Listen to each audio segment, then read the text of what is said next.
Comme il dit le Chafetz Chaim, quelqu'un une fois, il a pris quelqu'un en stop et dans sa charrette.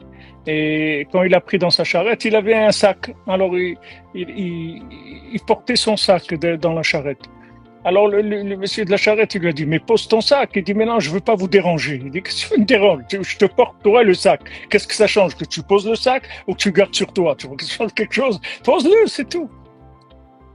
Si tu crois, tu vas changer de comportement. Si tu crois pas, alors tu crois pas. Alors que commence à prier, demande à Hachem de la Emouna.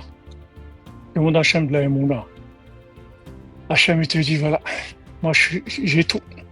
Si on voyait un tzaddik, je lui donnais tout le pouvoir entre les mains pour agir. Tu as Emouna ou tu n'as pas Emouna? Hachem, il te dit, tu crois que moi j'ai besoin que tu travailles pour te donner ta parnassa?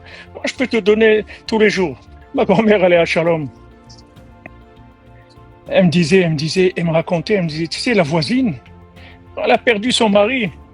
Tous les matins, elle avait un tiroir, elle ouvrait, elle avait une enveloppe avec de l'argent. Tous les jours comme ça, c'était comme ça. Et ma grand-mère, ça ne l'étonnait pas du tout pour elle. C'était la vie, c'est normal. C'est une veuve et tout.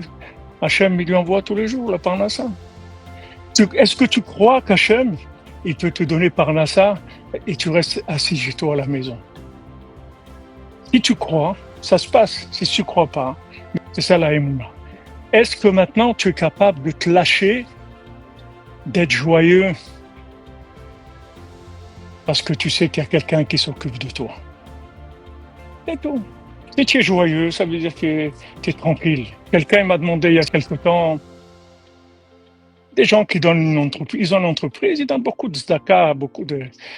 Alors ils m'ont dit, voilà, il y a quelqu'un qui nous a demandé de lui augmenter ce qu'on lui donne tous les mois, mais c'est beaucoup. Et on a peur de ne pas tenir. Et on a d'autres personnes à aider et tout. Si on lui augmente à lui, on a peur de ne pas tenir. Je dis, c'est pas difficile. Vous allez lui donner pendant 3 mois. Si vous voyez qu'au bout de 3 mois, ça vous manque, vous le ramenez à vous étiez avant. Mais je peux vous dire déjà, vous allez voir que ça va pas vous manquer. Et ça a été comme ça. Ils ont donné plus et ça n'a rien changé. Ils n'ont pas eu ni plus d'argent, ni moins. Ça n'a rien changé du tout.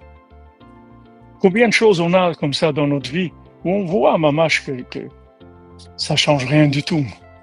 Comment des fois une personne toute seule, elle a des difficultés à payer son loyer, à manger, et des fois un père de 10 enfants, mais comment il fait alors avec 10 enfants?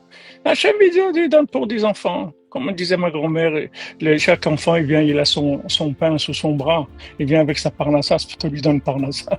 Lui, il vient, il est équipé, il a le kit complet, il n'a pas besoin de toi, ni pour la parnassa, ni pour le mariage, ni pour rien du tout.